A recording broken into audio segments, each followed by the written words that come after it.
the topics we are working on in this field. But since also some people in the consortium are new to the field of maintenance, I also decided to include a little bit more extensive extension in why do we want to do maintenance. So that will be the start. As you can also see from this first slide, is that I'm working at two different organizations. So I'm professor both at the University of Twente and Netherlands Defense Academy. In both universities, I'm working on maintenance, but of course the applications are slightly different. But I'll come back to that later. Let me see. Well, my background may be relevant also to understand why I have a certain focus in this field. I have a background in applied physics and material science. So that's also my viewpoint on maintenance. I try to understand why things fail, how they fail, and try to predict when these things fail, and then that information can be used for maintenance. So I've done my master's in Groningen University, a PDN partly in Groningen, partly in Delft. I did my PhD in Eindhoven University, and now I'm working in Twente. So I've seen quite a lot of different universities in the Netherlands. And at the moment I'm working part-time in Twente, Professor Dynamics-Based Maintenance for 0.15, so only a small appointment.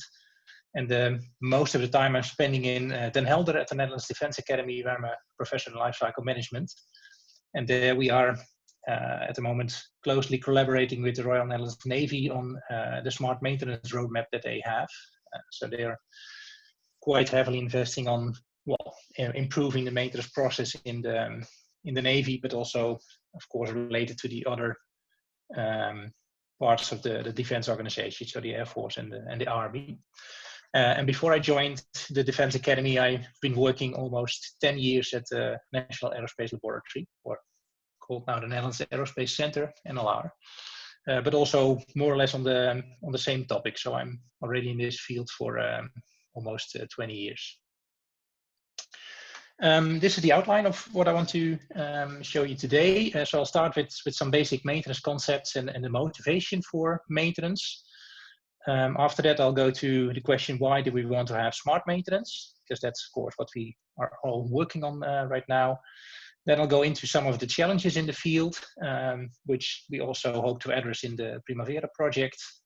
I'll say something about the physics of failure, because well, that's, as I said, my point of view to maintenance. And then I'll end up with a number of case studies, so some examples from the projects we did in the past years to show how we applied these concepts. And as Niels said, there are two moments in the presentation where we can easily address some questions. So after the basic introduction and after the challenges, I will give the opportunity for you to ask some questions, and otherwise we can do it afterwards. So to start with the maintenance basics, well, as everybody knows, each system will eventually fail if you use a system or a product or a machine or whatever system. In the end, it will always fail. And that, of course, leads to high costs. So it can be a loss of production, it can be consequential damage, it can be repairs that are needed to make it work again. We also have, it also results in unavailability of the system. So in case of power supply or military systems, that could have quite serious consequences. And of course, it could also have safety consequences, both in terms of health of people involved, but also to the environment. So typically, we want to prevent that a system fails. And of course, what we can do is apply a proper maintenance policy to do that. So if you look at the definition, so from a European standard, you can find this definition for maintenance, but in principle, it's the combination of all actions, both technical, administrative, managerial, that you can take during the complete life cycle of an item, and that you do to make sure that it will be working and performing its function. So that's quite broad. You can have a look from the side of costs. So Leon van Dongen in the past made this overview where he showed that show the cost of maintenance. And what you see in this graph is that from left to right, there's an increasing complexity of the systems. So from a coffee maker on the left-hand side to a power plant, a joint strike fighter, a train. What you see in the bars is the initial investment costs. Sorry, the height of the bar is the investment costs, and then it also shows the percentage that is spent to maintenance during the life cycle of that system. And what you see then is the more complex the system gets, the more costs you relatively spend to maintaining the system during its whole life cycle. So for a coffee machine, you typically don't do any maintenance. If it's broke, then you replace it and you buy a new one. So it's 0%. For a car, it's already 25% of the initial investments that you spend to maintenance. But for the very complex systems, it can go up to 90, 100, or even 200%. So for a fighter aircraft or a train, you typically spend 2 times the initial investment costs on maintenance during the complete life cycle. So it means that the total cost of maintenance are quite significant. So if you can do that in a smarter way or a better way, you can save a lot of money. The other side is you could also look to the cost of no maintenance. So if you don't do your maintenance in a proper way, it also costs money. So for example, in process industry, a day of downtime typically costs hundreds of thousands of euros. So if this happens unexpectedly, then you will lose a lot of money because mainly there's a big loss of production. Also the semiconductor industry, that's also what Geert-Jan showed 2 weeks ago. There it's already a matter of preventing any hour of downtime, because also in this case, the costs are very high if such a machine is not working for 1 hour. Also in the military, of course, downtime is, well, should be prevented, but there it's very difficult to determine the price of an hour of downtime. We don't know how much money we have to count for an hour of downtime of a military system. So in that sense, it's sometimes difficult to balance the costs of a, well, improved maintenance method to the potential benefits, because, well, you cannot easily quantify those benefits. But still, in the military, we have quite a challenging life cycle management process, and that's mainly because of these reasons. So we have systems that are typically have long lifetimes, so 20 to 30 years of service, which means that the sustainment costs are higher, and even a factor 2 higher than the initial investments. The systems are quite complex and highly technological. They are operated in very variable operational conditions, and also the requirements for availability are very high. And this whole set of well, characteristics makes that the whole lifecycle management, the maintenance process within the military is quite challenging and requires a smart approach. And that's why we try to improve that process. So maintenance is very important, and we try to make maintenance predictive. Well, and that's what I'll come back to later again. And of course, in Twente, we also look at maintenance, but then we are looking mainly to all kind of civil applications. So we do a lot of projects in many different sectors of industry. We have some projects on wind turbines. We are looking at civil infrastructures, so bridges. We also have a project with Tata Steel, where we look in predicting the failures in the production facilities, and we had a large project with Structon Rail on predicting failures in rail infrastructure. So the basic methods and principles are very similar in all these kind of applications, but of course, to make them specific for each of them, well, you have to do some special things, and I'll show you some examples at the end of the presentation. Then, just as Geert-Jan did in his presentation 2 weeks ago, I also gave an overview of the different policies, and as you probably expected, it will be slightly different than the one that Geert-Jan showed, but well, I'll explain the differences. The main division in maintenance policies is to divide them in reactive, proactive, and aggressive policies. So the reactive maintenance policies, that is what we call corrective maintenance. You wait until the system fails, and only then you do something. And of course, that's valid for cheap products where the consequences of failure are not very big. So then you just wait until it fails, replace it, and the system is working again. Detective maintenance means that you need to do something to detect that the system is working or not. So that could be something like a fire alarm. You don't know that it's not working unless you test it or you discover that it should be working at some moment and it doesn't. But that's also a form of reactive maintenance. Aggressive maintenance means that you don't allow any failures. So as soon as a failure occurs, then you redesign or improve the complete system to make sure that such a failure will never happen again. That's something that you do in very critical applications. So in space craft or in nuclear plants. Of course, it's a very costly policy, but well, for safety reasons, you need to do these kind of things. And then the middle branch is the proactive maintenance policies, which can be subdivided in preventive, which is typically what you do. So preventive maintenance means that you replace or repair components before the actual failure occurs. Opportunistic maintenance means that you could also replace some other components which are in the vicinity of the ones that you want to replace, and you make use of the opportunity that you have access to the system, you have opened up the system, you have maybe removed some of the components, so there's a good opportunity to also maintain some of the other components. That's what we call opportunistic maintenance.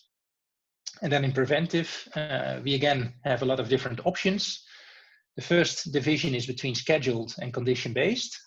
Scheduled maintenance policies indicate that we on beforehand schedule the maintenance intervals, and that can be based on time, it can be based on any usage parameter, so kilometers, for example, for a car, or operating hours. It could also be just calendar time, that you have to do it every month or every half a year or something like that.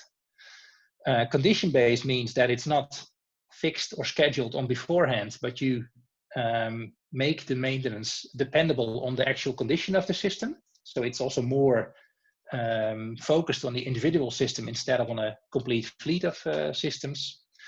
And then a condition can either be measured. So then we have some way of condition monitoring or structural health monitoring, which is actually a system that measures directly the condition of the system. And based on that measurement, you can decide whether you want to do maintenance.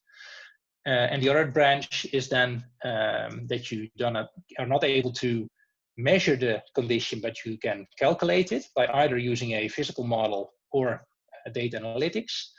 And then you can also calculate the condition, and again, based on the calculated condition, you can decide whether maintenance needs to be done and at what moment. And then typically is this the branch that we call predictive maintenance. So if you use a model, either a physical model or a database model to calculate the degradation or the condition of the system, that's what we typically call predictive maintenance, because you do a prediction of the expected time to failure or degradation rate. Also, partly the measured approach could be considered to be predictive, because if you measure the condition, but also at the same time estimate from the present moment how long it takes before that system will fail, for example, by extrapolating the measurement into the future, that could also be partly predictive. But typically, most of the measured condition monitoring types of approaches are only diagnosing the system and not doing any prediction. So I'll go into some of the aspects that I showed here in this scheme. So one is condition-based maintenance can be done based on measured and on calculated condition. So condition monitoring, social health monitoring measures the condition. And that, of course, requires that there is a degradation in that system that is measurable. The component that you want to monitor must also be accessible. For example, if you would have an aircraft engine where a rotor blade is rotating at high speed, it's, well, technically not feasible to apply a sensor directly to that rotor because it's, well, high temperature, high rotational speed. it's within a casing, so it's not accessible. So there, direct condition monitoring is technically not feasible.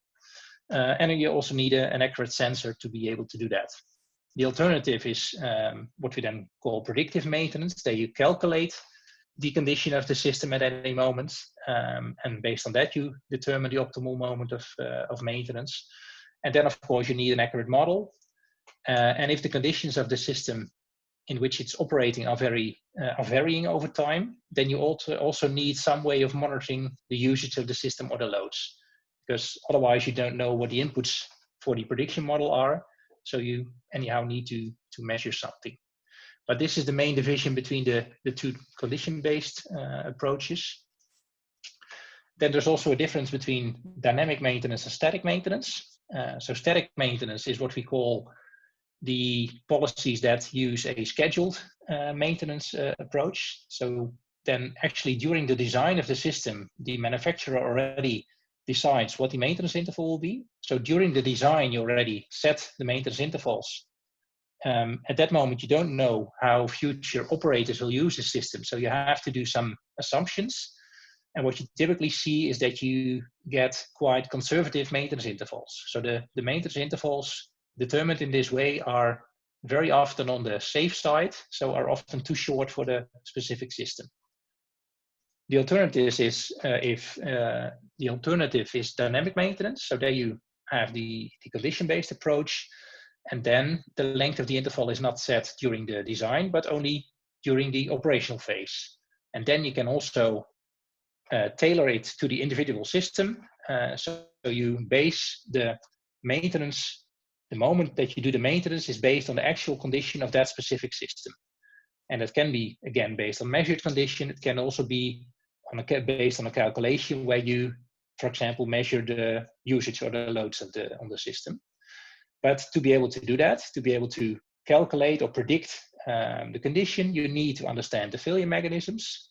So you need to have some relations between the usage and the lifetime.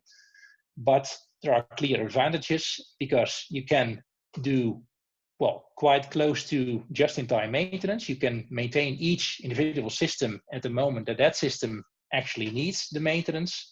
So that is both efficient in terms of not spoiling remaining lifetime of the components, so not being too early with your maintenance. And it's also effective in a sense that you actually prevent the failures to happen.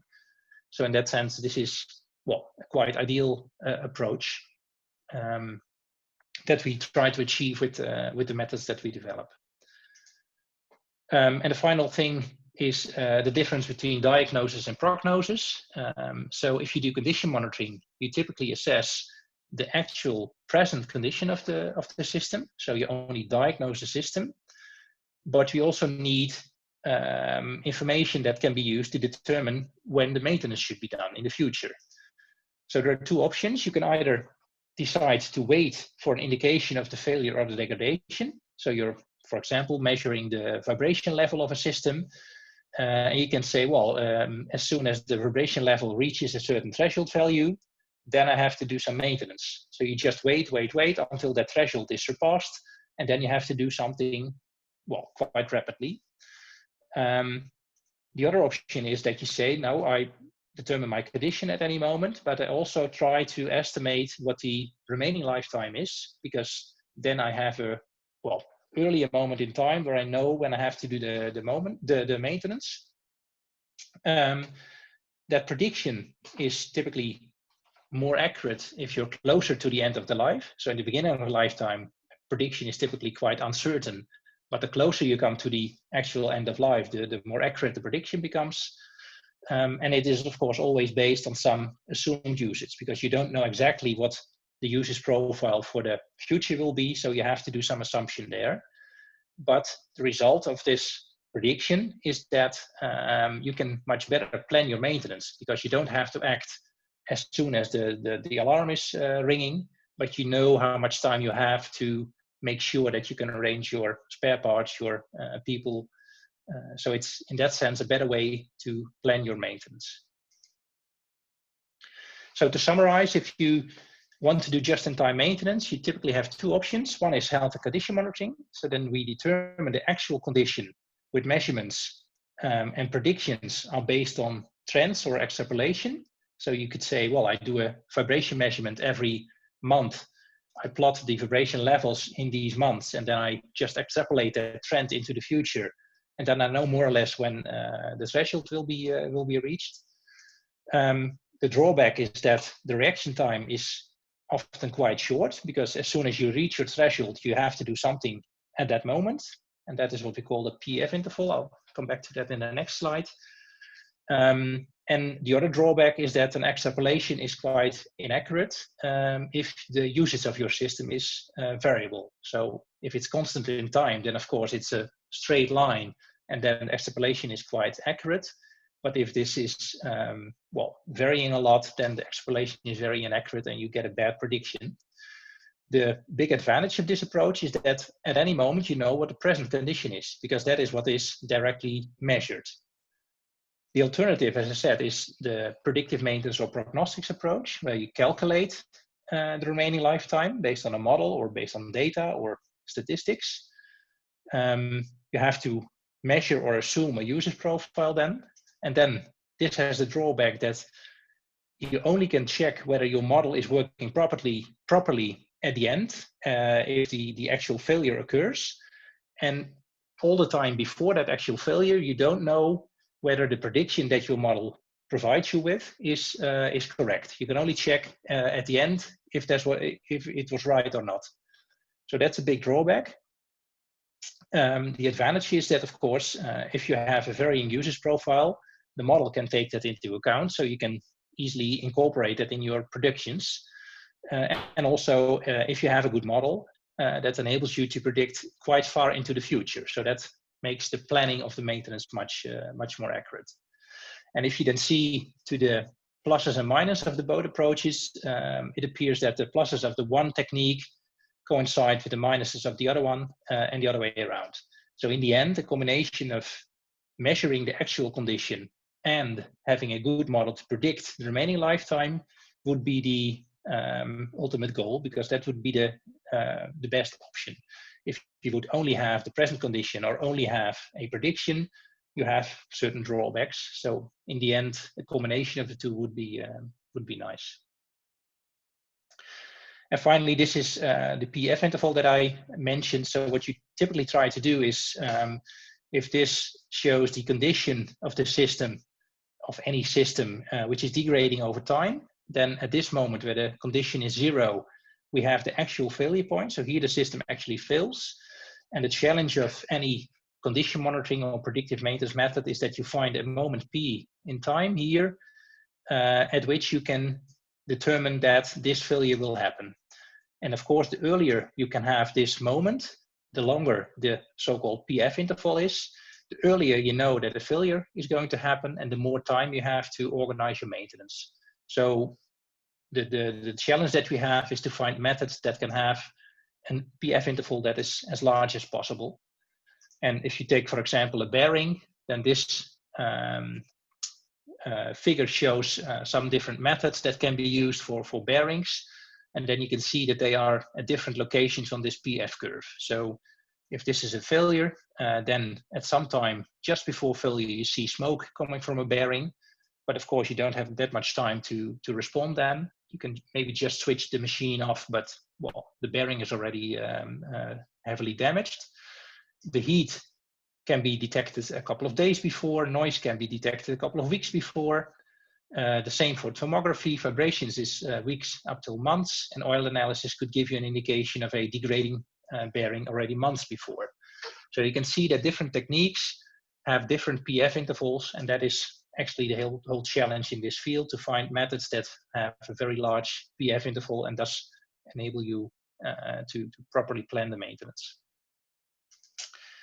And then for prognostic approaches, you typically have 3 choices. One can be to base it on experience. So you could say, well, I have a lot of experience with this system. I collected failure data in the past, so I can use that experience to estimate the time to failure for this system. But it is typically conservative, because you want to be on the safe side. The data is not always available, because if you do preventive maintenance, you typically don't have that much failures by definition. So then you typically have a limited data set, and also experience from the past, well, doesn't give you any guarantees for the future, because if you're using the system in a certain way, for example, a military vehicle is used for training on the Veluwe in the Netherlands for a couple of years, you collect a lot of information and experience, but as soon as you send that vehicle to Afghanistan or to Mali, to a completely different operating environment, then it behaves completely differently, and the experience that you collected from the training period is not representative anymore. So this approach only works for systems that are used in a quite constant manner. So a machine in a production facility that is operated every day for 8 hours, well, it could be based on experience, but for, well, especially military systems and not a lot of other systems, that doesn't work that well. The alternative is a model-based approach, where you say, well, I try to understand the physics of failure, the failure mechanism, I make a model, and then I monitor how this specific system is used or loaded in the specific operating conditions it is used in. And based on the model, you can do a prediction of that specific profile. That is always representative, but it takes quite a large effort to develop the methods and to collect the data. And the third option is to follow a data-driven approach, where you say, well, I apply sensors in my system, I collect a lot of data, and based on the data, I try to find relations in those in that data set, which sometimes give me some unexpected relations and nice insights, but it is a black box. So I think it was also discussed before that a lot of people are a little bit hesitant in believing exactly what such a black box model is saying. And also the same as with experience, it's not always representative. If you collected the data for a certain usage period, it may be that some failures that can be expected in another type of operational context are not within the data set and therefore not covered by the model. So these are typically the approaches, and I'll come back to that later, but maybe first room for some questions. I don't know whether, oh, I see in the chat. Maybe I don't have a question, but a nice observation, Tiedo. Mm-hmm.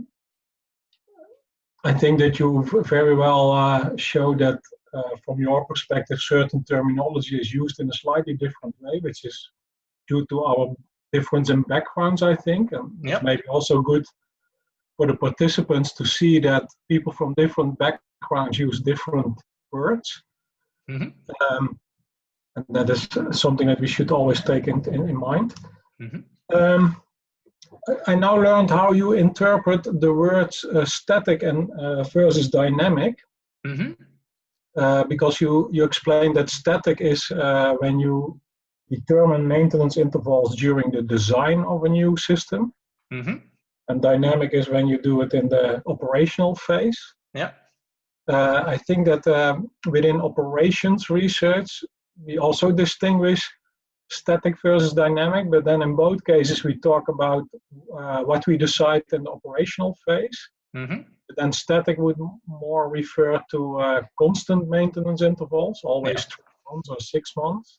Mm-hmm. And dynamic would really be based on what information you see for a system, you decide to do maintenance now or in a month or in 2 months. Yeah, exactly. But that's indeed also how I interpret it. So static is fixed in time. So you once set it and then you leave it like that, regardless of how the system is used or operated.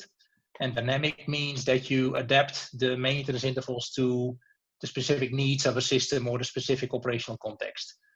And typically you see that if the OEM or the manufacturer already sets the maintenance intervals, that's during the design, then it's of course fixed because then it cannot be changed anymore.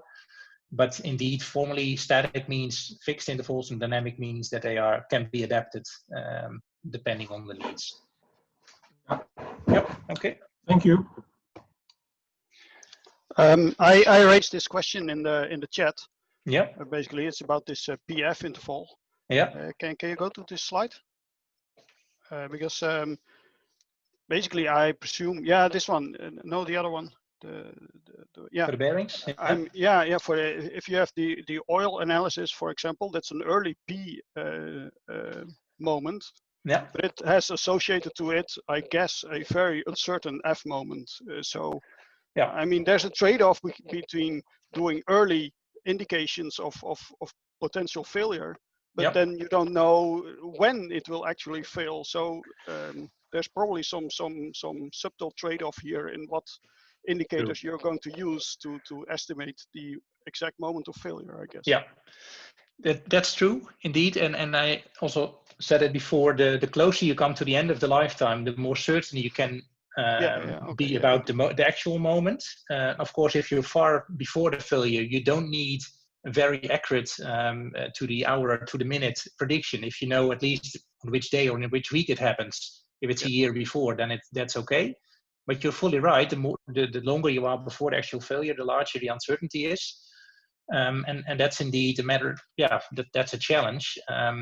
You could decide maybe in this case to combine different methods. So your oil analysis gives you the rough estimate for the long term, and then you may have to use vibration monitoring or noise monitoring to have a more accurate prediction if you're closer to the actual failure. But you're indeed right. The earlier you have your warning, also the larger the uncertainty is.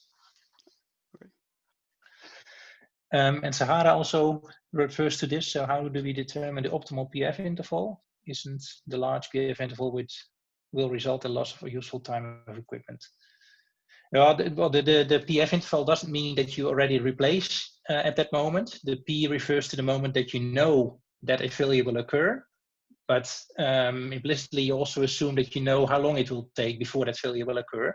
So then you can already plan based on that interval, the moment that you want to do your maintenance. So, but indeed, due to the uncertainty, there is some conservatism there, so you could indeed be slightly too early. Okay, then I'll propose to continue.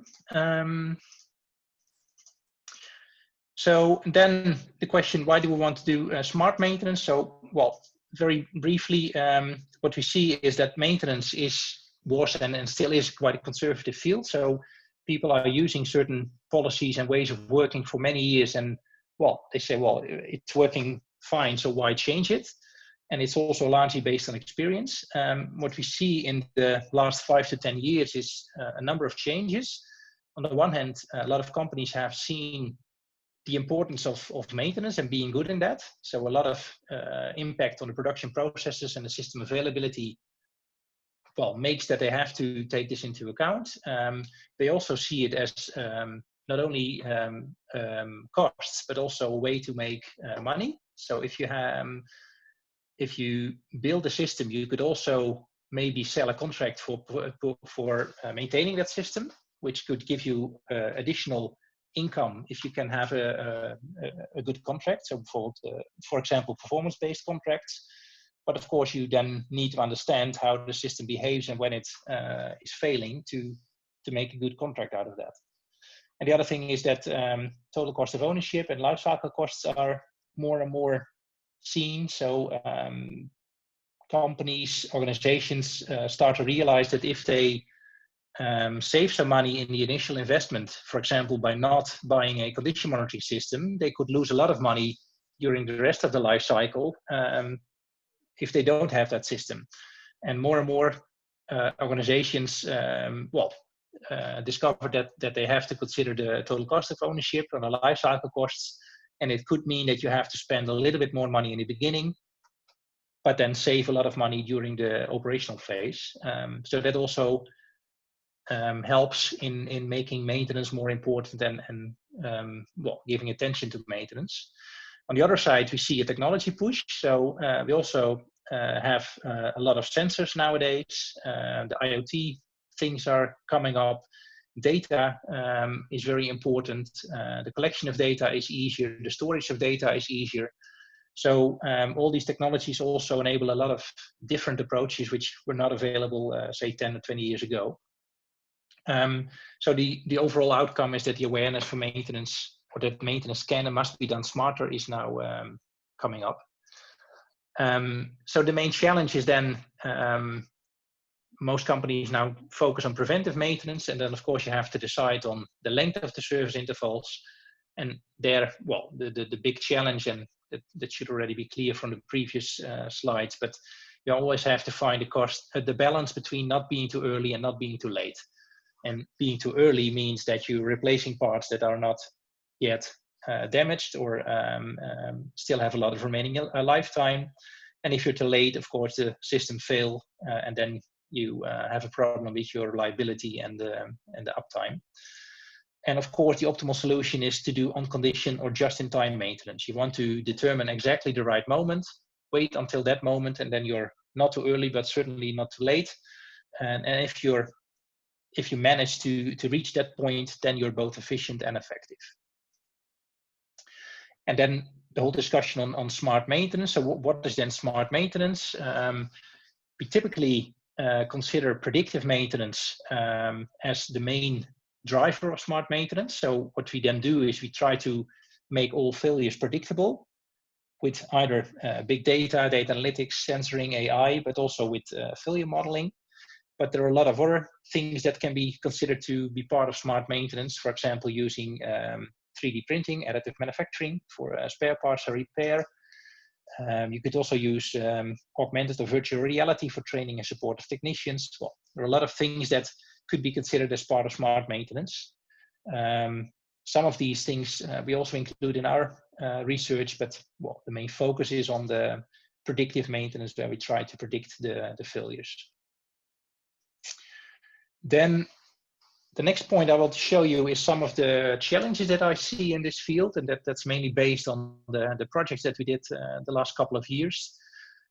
So these are the 6 main challenges, I think, in predictive maintenance, and I'll go along these 6 points. The first one is the challenge of system versus component level. In the end, any system, whether it's a small machine or a naval ship, they all contain many different components and subsystems. And this picture here shows the breakdown for a patrol vessel of the Navy.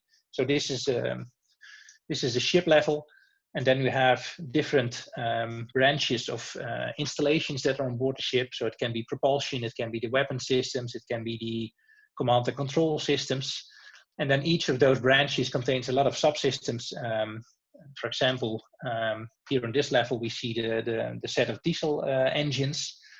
Every ship has a number of diesel engines, but this diesel engine is not a single component. It also, again, contains a lot of smaller components like valves, bearings, cylinder liners, and rings. The challenge here is that a lot of the prediction models that are predicting the failures, and especially the physical model-based prediction methods, are focusing on a component level. So I can develop a model for a cylinder lining or for a bearing, but if I have to develop these models for all the components in the whole ship, then I will be working for that for maybe 100 years before I have completed all those models. In the end, we are interested in the performance and the prediction for the whole ship. Can we make sure that the whole ship is maintained in the right, at the right moment? So there's a large challenge in how can we make sure that we do not have to model all individual components, but at the same time are able to predict the reliability and the maintenance of the system level. Well, that's not very clear. You could say, well, I only develop good models for the very critical components, because there we need an accurate prediction. For all the other components, we use just some handbook solutions or some rules of thumb.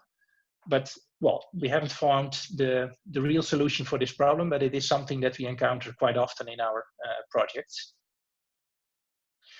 Another one is critical part selection. That's actually related to the previous one. So if you have a large system and you want to do predictive maintenance, how do you determine which component or part is then the most suitable to develop a model for? You cannot develop models and collect data for all components, so you really have to prioritize on which one is critical and which one is relevant. And Wieger Tirrens, one of our PhD students in the past, developed some methods for that to, well, select the most critical parts, which are the most suitable for predictive maintenance. And in fact, it's as the picture on the right here shows, it's a filter type, 3-step filter, where we have the traditional way of filtering based on reliability-centered maintenance or some other available methods. Then there's a next step, which we call the showstopper identification. So we discovered that even if it, from a traditional point of view, seems to be an interesting component, there could be reasons not to select that component. For example, because it's part of a group of or a cluster of maintenance activities. And if that specific component is not driving the length of that whole group of components, then it's not very suitable because you cannot easily change the interval. And in the end, if you have reduced the whole set of potential candidates, then well, you have to do a focused feasibility study for the last ones to determine which one is really interesting. The third challenge is if you then have a critical component, how do you then determine which approach is the most suitable for that component? Do I have to develop a physical model? Could it be data-driven, or maybe a very simple experience-based method? So how do you determine what the best approach would be? That's another topic that Wieger has been working on. And there's, well, the clear outcome is that there should always be a match between the ambition level and the data availability. So a company could be very ambitious in that they want to predict for individual systems in a very specific condition what the time to failure is. That's quite complex, but then you also need quite advanced data sets and a lot of information and a lot of knowledge in your organization to achieve that.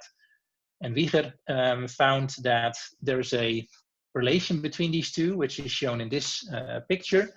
So the ambition levels are shown here on the horizontal side, 5 different ambition levels. Each of the ambition levels requires a certain type of predictive maintenance approach. Going from left to right, it's, well, becoming more complex. And then on the left-hand side is the data or the information or the knowledge that is required for that. And then you can see that if you have ambition level 5, so you want to predict the failure for a specific system under specified conditions, then you need a mechanism-based approach, but it also means that you need quite advanced condition monitoring and load monitoring data to be able to do that. And if you then discover that, well, no, what happens a lot in practice is that companies have quite high ambition levels, but low maturity in terms of data and knowledge. And then at some stage they discover that it doesn't work. And that's typically because there is no match between the data and the ambition level. So we developed a decision diagram for that to let people see what is their ambition level and what is required for that. And if there is no match, then there are two options. You either have to reduce your ambition level, or you have to make sure that you collect additional data that matches with the ambition level that you have. But that's quite important to realize. Then the next challenge is, if I then decide that I want to collect data, what kind of data do I then need, and where do I have to place my sensors, and what sensors do I have to use? We typically see two approaches. One is you just collect all the available data and then try to analyze that data set. That is, well, seen a lot in practice in industry, but it often happens that the data that is available is non-specific. So systems can contain a lot of sensors and can collect a lot of data, but that the sensors and the data is often not intended for condition monitoring or for predictive maintenance. It's mainly intended for controlling the system. For example, in a wind turbine, we have a SCADA system. In a lot of machines, we have a SCADA system that is used to control the system and to raise some alarms and to make sure that it doesn't have an overspeed, but it's not intended for condition monitoring. So if you then say, well, I have a lot of data, that doesn't automatically mean that you can also use that data to do predictive maintenance.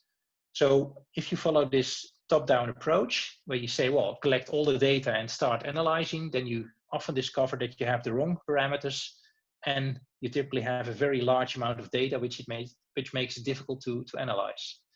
The alternative is to do a bottom-up approach, where you say, well, I first try to understand what my critical systems are, what the relevant failure mechanisms are, and what the parameters are that are related to that failure mechanism.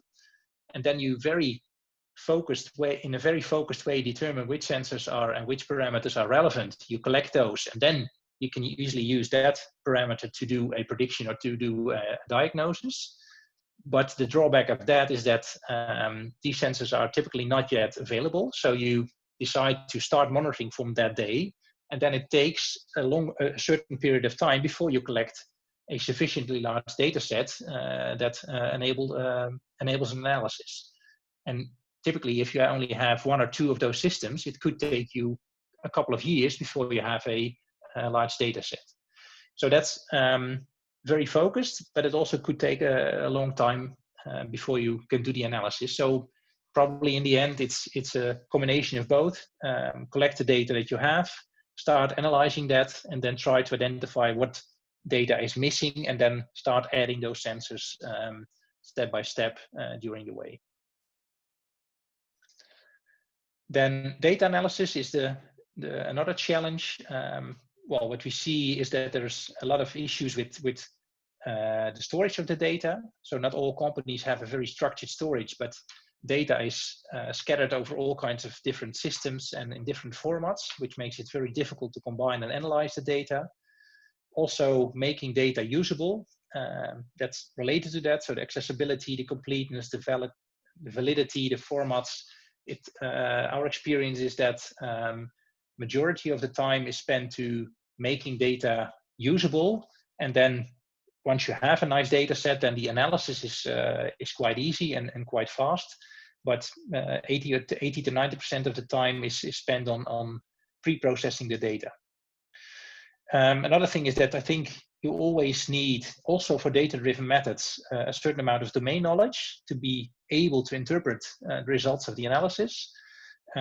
So only having a data scientist that can crunch the numbers doesn't give you the insights that you need to optimize the maintenance. And you also need sufficient number of examples of bad behavior. So in maintenance, it means you need a certain number of failures in your data to be able to train the models that can predict your failures. And if you don't have those, then it's much more difficult. So it also means that data-driven prognostics, to my opinion, is still too ambitious at the moment in many applications. But of course, using data, you can already get some other insights, which mainly focuses on diagnostics, verification of the usage. So are we using the system in the way we intended it to use, and check on data quality. And the final challenge is the validation of predictions. So if you develop a model, you always want to check afterwards whether your model is giving the correct prediction. That validation needs a number of inputs. One is a sufficient number of actual failures, but that is in some applications, especially if it's a critical application, quite challenging.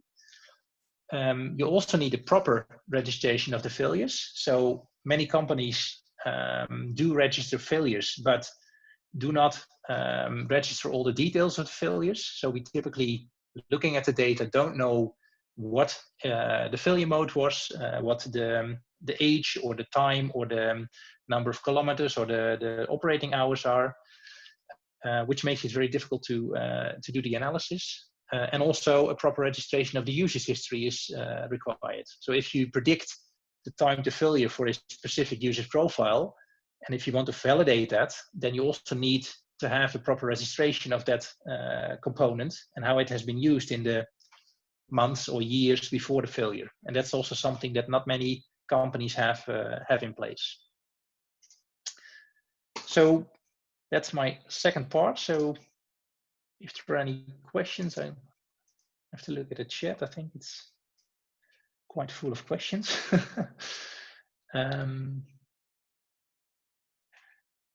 Well, does anybody have a specific question right now, or?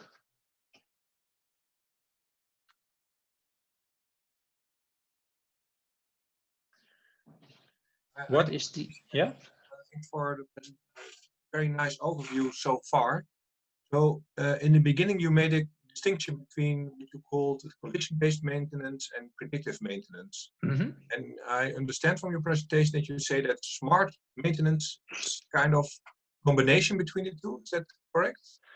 Yeah, I think smart maintenance is not very well defined. I think smart maintenance contains all innovative ways of looking at maintenance and ways to improve it. I would say that predictive maintenance includes all kinds of ways and methods to predict failures. And condition-based could also be based just on measuring something. So that's not always predictive. So that's the difference between the two. But smart maintenance, I think, is kind of a container. Yeah, that contains a lot of techniques. So it could also be, as I said, 3D printing. It could also be virtual reality. Smart maintenance is very broad, I would say. So I have another question, Tiedo. Yep. The first challenge that you mentioned is the component versus system level, and you say it's a challenge how to avoid that we have to model all components to come to predictions of failures. At the same time, we know that we have many complex machines where the number of failures does not come from just 10 or 20 components, but it comes from many different components. Yep. What is your vision for those systems? What should owners of those systems do? I think that's quite challenging. I don't have right away a solution for that. You could, of course, try to monitor, to collect data on a system level and try to find relations. But as all the different components do have a specific influence on the failure behavior of the whole system. So by collecting data on a system level, it takes you probably quite a long time before you have seen all the different variations and options, which makes it quite difficult to predict behavior for such a complex system. So I would say that the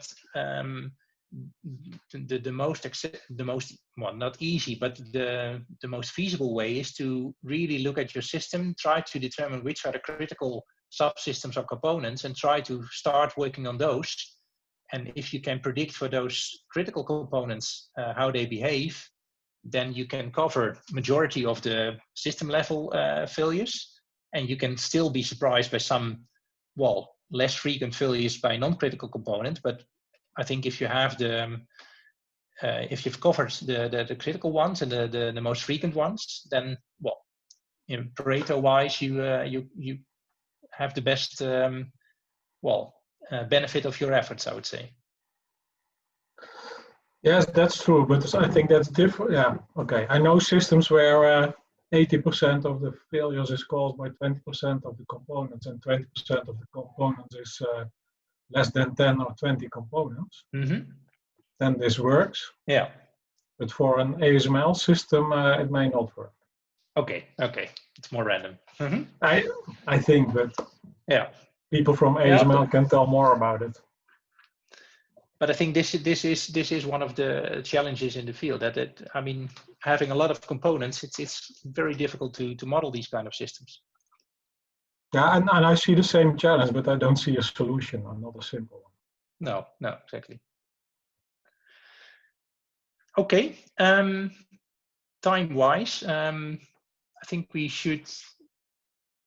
Niels, how much time do I have? Because it's almost 4 o'clock now. I plan to finish more or less now, but I still have some. I mean, if it's a few minutes longer, we have this other meeting afterwards. So yeah, exactly. Yeah. Then I'll make a selection of the remaining slides. So then I want to say something very briefly on the physics of failure, because that's of course my viewpoint on maintenance. So this is actually the basics of all failures.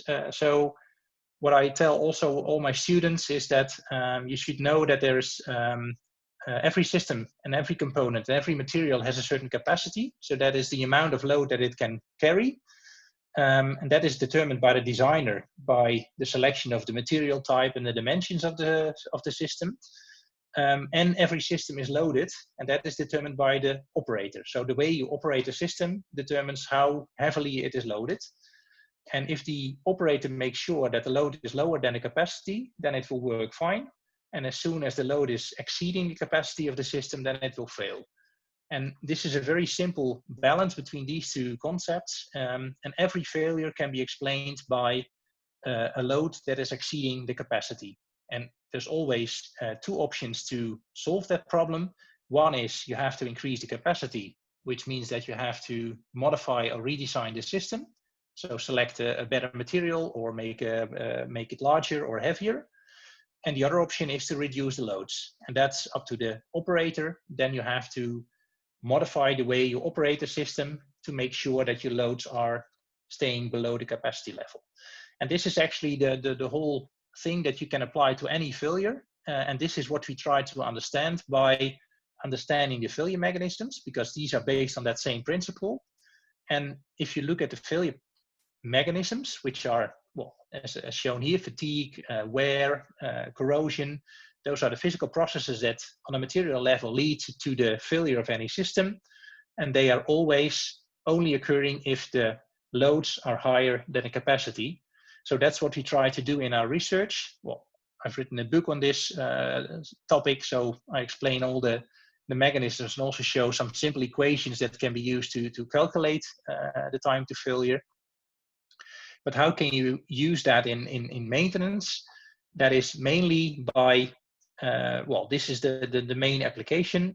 If you know the failure mechanism, and if you have a model, you can predict the time to failure, and you can use that to determine the optimal maintenance intervals. And there are some other applications. I won't go into that right now because I want to show you some examples.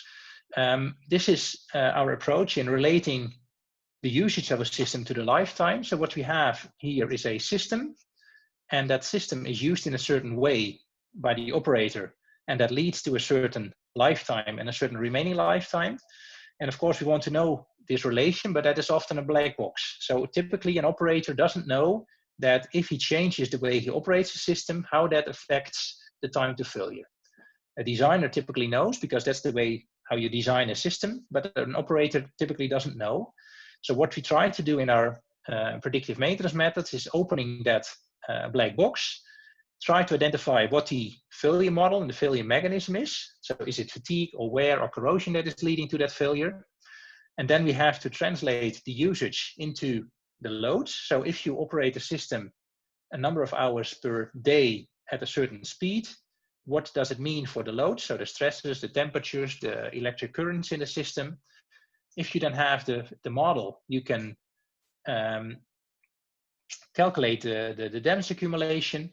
And if you know the damage accumulation of the service life consumption, then you also can estimate remaining lifetime. So by knowing the physical failure mechanism, you can relate the usage of the system to the expected damage accumulation, and that is the basis for our predictive maintenance methods. And having the failure mechanism is one part of the story. The other part is that you need to monitor something, and that is either directly monitoring the condition. If you can do that, then you don't need to understand all the models and the loads. You can directly, based on the measured condition, decide when to do your maintenance, but that's not always feasible. So then you could also decide to monitor the loads. So for example, apply a strain gauge or a thermocouple to directly measure the loads on a component.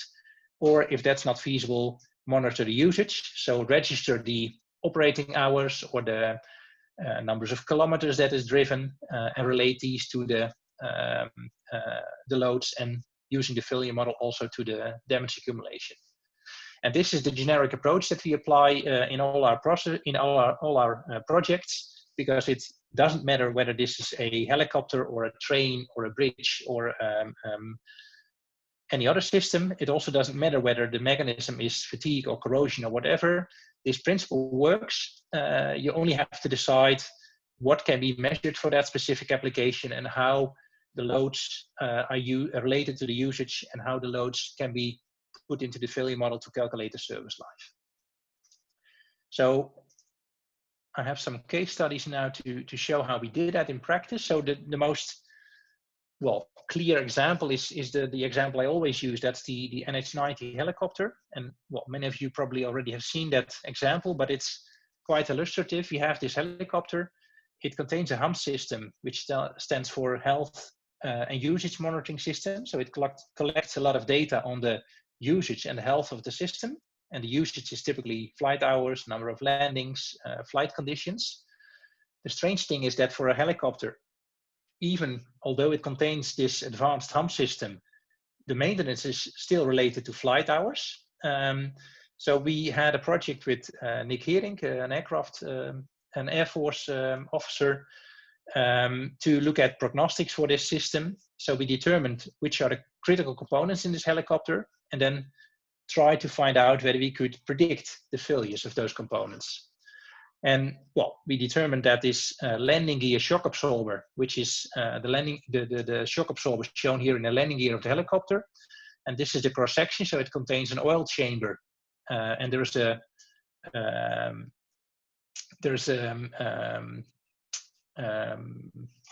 seal, a rubber seal here that makes sure that the oil is not leaking out of the cylinder, and that seal is wearing after some time because the cylinder is compressed every time the helicopter is landing.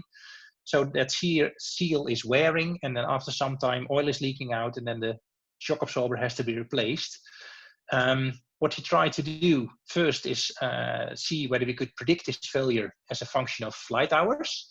So about 11 failures occurred in a certain period of time. And this is the plot where we see the number of flight hours where this failure occurred. And then you see that, well, there's no correlation at all. Flight hours apparently is a very bad predictor for this failure, because sometimes it already happened after 30 hours and sometimes only after 200 flight hours. And of course, you could expect that because a landing gear, you don't expect it to be very dependent on flight hours. It should be much more related to the landings. So we developed a prognostic method. We determined that the wear is the mechanism in this case responsible for the failure. We have a very simple physical model which says that the volume of material that you lose due to wear is proportional to the force and the sliding distance. And that sliding distance is the distance that the two parts of the shock absorber are moving relative to each other. And that is of course related to the number of landings, because at each landing this shock absorber is compressed. It also depends on the weight of the helicopter during the landing, because that determines how far the shock absorber is compressed. And these are the two parameters that are monitored in the HUM system. So for each individual helicopter, we can look into the history of that helicopter and just see how many landings and what the weight of the helicopter was during each landing. And that information can be used together with the model to predict the amount of wear in each individual helicopter. And that gives this result. So there we see that this is now the predicted calculated amount of wear in the seals. And then we see that many of the failures are now on one straight line. So we get apparently at 30 cubic millimeter of wear, the system starts to leak oil. We also see these 3 points, which are considerably higher than the other ones. We had a closer look to these, and then we discovered that the OEM decided to redesign the system, so to select another material for the seal, and those were exactly those 3 points. And well, apparently these perform better because they have a better wear resistance, and they are clearly at a higher level in this graph. But what we see here is that by understanding the mechanism, by understanding that this is wear that is leading to the failure, we know which parameters need to be monitored, and we can in a very focused way select those parameters from the data set and use these parameters to do the predictions. I think I'll have to stop here considering the time.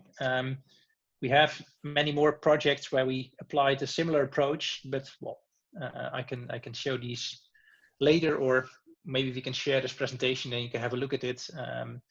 Most of the work also is already published. So, just going to the end, I had here a slide on further reading. If you're interested in these kind of methods and applications, please go to our website.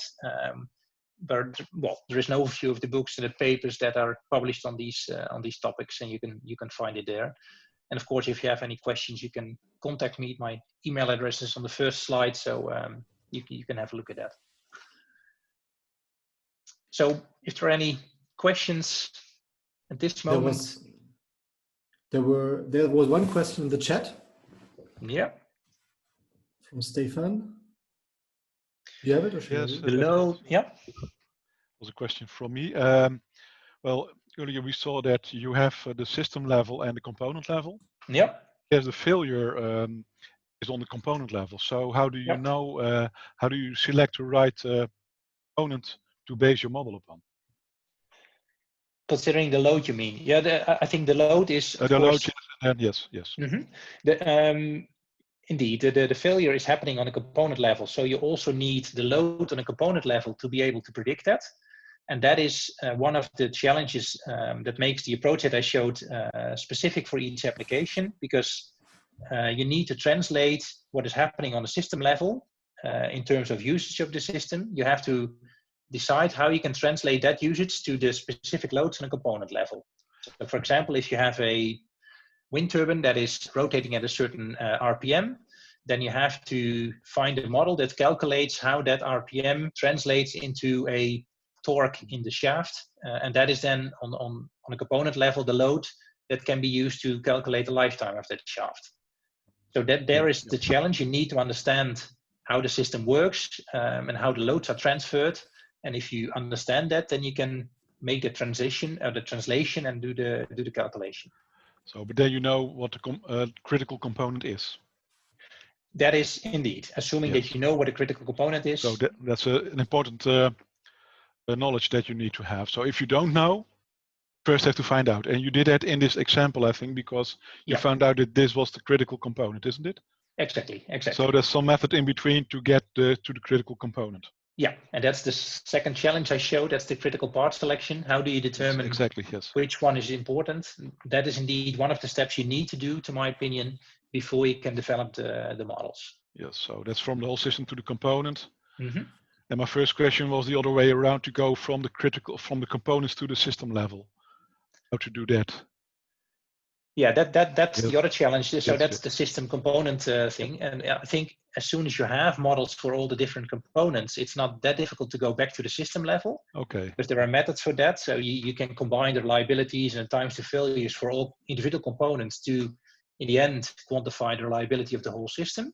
So that's Markov chain approach. That exactly. Or reliability block diagrams, those kind of things. Exactly. Yes. So that's available. The challenge is mainly in realizing the models for all the individual components. Yes, exactly. Yeah. Thank you. Okay. Thanks for the nice presentation. Yep. Okay. Okay. I guess we really have to stop here. So if there are further questions, please just send a message to Tiedo. Yep. Tiedo, thanks a lot for this great talk. So this was very nice. This, at least to me, proved a lot of insights I didn't know before. And yeah, so there will be updates on further talks very soon on the website of the PrimaVera project, but also I will send her an email. And for those here who are not on the mailing list, please just send me a message. So then I will add you to a list where we can announce that. So Tiedo, consider this a virtual clap. So we are. Thanks. Yeah. Okay. Thanks everybody for attending, and then see you some next time. Yeah, hope in 2 weeks we see everybody again. Okay, bye-bye. Okay, thanks a lot, and bye-bye. Yep. Okay, bye. Bye.